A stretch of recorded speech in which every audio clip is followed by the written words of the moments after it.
Let me ask you a last question, Bill.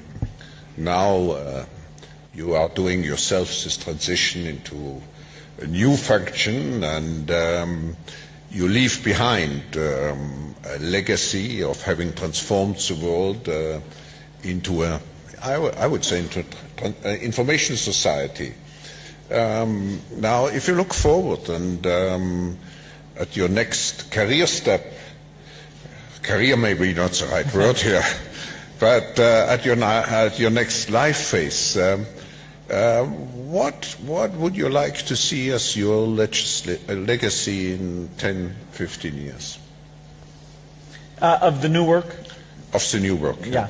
Of your new function.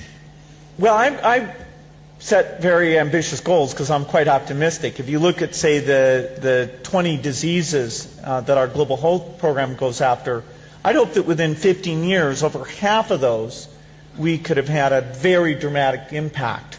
Some of them will prove to be harder than others. For example, AIDS, we will have made an improvement, but not the dramatic improvement probably in that time frame.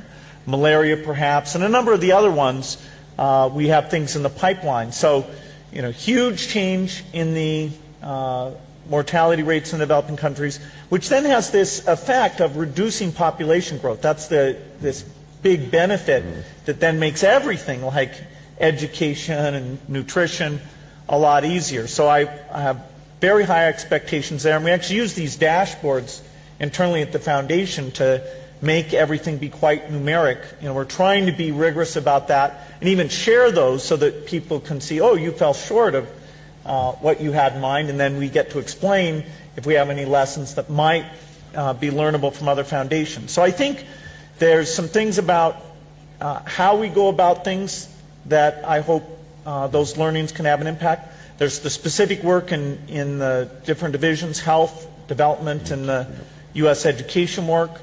That in 15 years, boy, we, you know, by then we will have spent a lot of money. At $3 billion a year, 15 years, that adds up. And for that, people should have a very high expectation of what we can do. Thank you, Bill, for having brought to us this evening a very enlightened,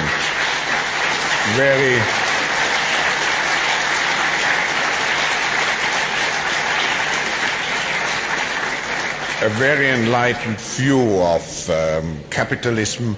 I hope many will follow you. We will facilitate it in any case, because that's the mission of the World Economic Forum. And I'm looking forward to, if I may say so, to welcome you back in your new incarnation next year. Thank you. Thank you.